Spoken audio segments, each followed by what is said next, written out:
Hello everyone and welcome back to DET Coach's Beginner's Guide to the Duolingo English Test. After learning prompt analysis and time management in the previous lesson, we'll now move on to a read, then speak template for personal experience prompts. The most important step is to choose one specific event, then use the bullet points to explain who was involved, what you did, and any feelings or evaluation required by the prompt. The prompt does not necessarily require a complete story. If it does not ask about a difficulty, turning point, result, or lesson, do not force one into the response simply to follow a structure. Look at this prompt about a collaborative experience. The 4 bullet points ask about the task, the people you worked with, what made the teamwork successful or difficult, and your current attitude. The prompt remains on the screen after the recording begins. Once you answer one point, glance at the next bullet and turn key words from it into the opening of your next sentence. What did you work on can become, what we worked on was, who did you work with can become, the people I worked with were. Use the same approach for the final 2 points.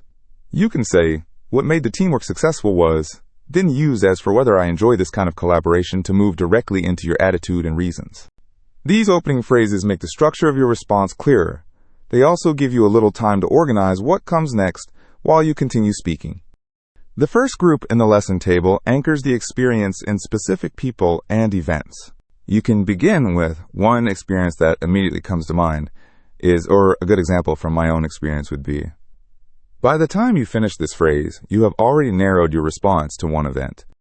Next, use it, happen when or at the time to establish the situation. Then use the people involved were and as for my role to identify the people and your task. We were working toward, and my main responsibility was, can add the goal or division of responsibilities. Choose one expression from each category that feels natural to you. You do not need to say every sentence in the same row. The second group moves the experience forward. What happened next introduces the next step, while the way we handled it explains how you responded. If the prompt asks why the experience was successful, use what made it successful was. If it asks about a difficulty, use the main difficulty was. Do not force both routes into the same response. When you need evidence, use to give a more specific example or the shorter for instance. Follow the transition immediately with a specific action, detail, or result. Meanwhile, from that point on, and as a result, make the sequence clear. More importantly, they give you a brief buffer to organize the next sentence without stopping. The third group handles feelings, your current attitude, and any later impact, but the bullet points still determine whether you should use these phrases. Looking back, I would describe it as moves from the sequence of events into an evaluation, while at the time I felt emphasizes how you felt then. Follow it with, mainly because, or what stood out most was to explain why. If the prompt asks whether you currently enjoy this kind of experience, you can say, as for whether I enjoy this kind of experience, or my current view is that, followed by the main reason is. Use the past tense when describing the experience itself. Then switch to the simple present when discussing your current attitude. If the prompt does not ask about feelings, a lesson, or your current view, there is no need to add an extra section. Here's the complete read, then speak model response for a personal experience prompt. One experience that immediately comes to mind is a group project in my environmental science class. What we worked on was a presentation about practical ways to reduce waste at school. The people I worked with were 3 classmates. 2 researched local examples, 1 designed the slides, and I organized the main argument. Meanwhile, we shared every draft 2 days before our deadline. What made the teamwork successful was the clear division of responsibilities.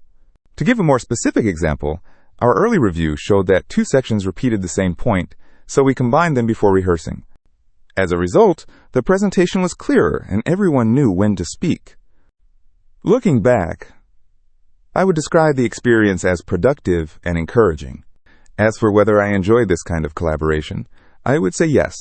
The main reason I enjoy it is that each person can contribute a different strength, while a shared plan keeps the work organized.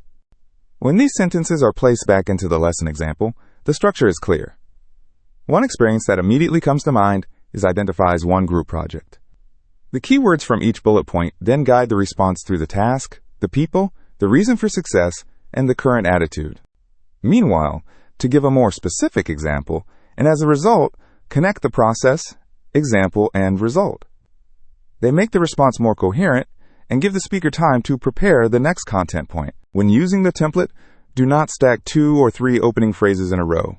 Choose one, then immediately add the specific information required by the prompt.